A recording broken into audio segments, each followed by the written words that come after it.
السلام علیکم برادران الاسلام. عربی خونه ابدی برادران.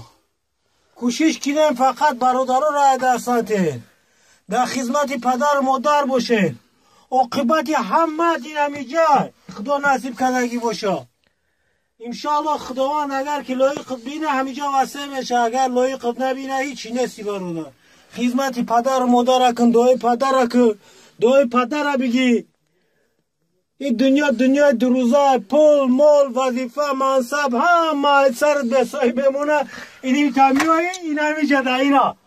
این هم تا لایق بینه، این هم تا خود میکنن، این هم تا این همیشه خواه میزنی. خدا خواهد اگر خدا نصیبت کنه، نصیبت که نکنه جورا او قد جان کنی و تو واو چرا تو او نه زنت قطید میدره جا، نه کودکت، نه پولت، نه مالت، فقط عمل صالحت میدره جا برادر الاسلام.